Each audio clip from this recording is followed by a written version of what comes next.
Okay, I'm making this video because I hadn't found anything showing how to troubleshoot an ignition switch on a 1996 Nissan pickup.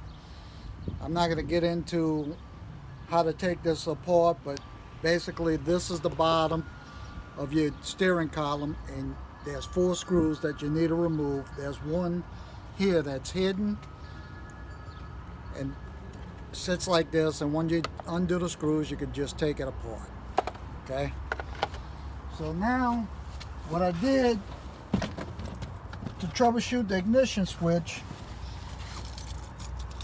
without the key being in the ignition, I set up my meter to 12 volts. I caught a ground on the door pin, and I went from each of these pins on the ignition switch to see when I got when I got power. I'm sorry, when I caught power. So first one, no power. Second one, no power. Third one, no power. Fourth one, no power. Fifth one, power.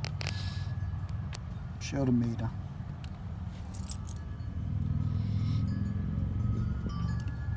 And on this particular truck, it's the white wire on the ignition switch, so that's your constant power.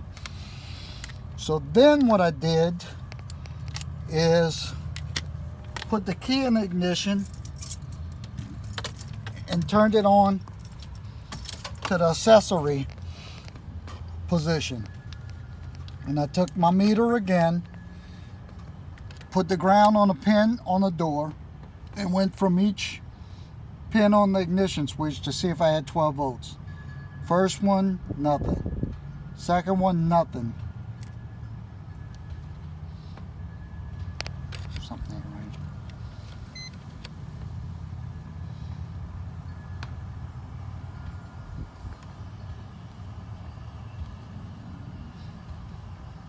No power. So let me do this again. First one, nothing. Second one, we have power. Third one, nothing. Fourth one, we have power.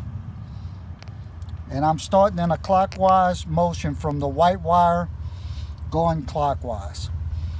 So then I figured the 2 spots where I didn't have power was going to be my starter. I didn't know which one, but I took a jumping wire and I was going to try both spots.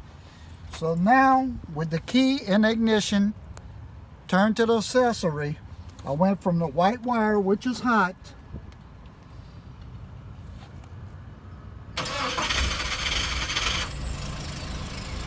to the black wire with a yellow tracer. And on this Nissan, I was able to start the truck by jumping from the white wire to the black wire with the yellow tracer. That tells me my ignition switch is bad.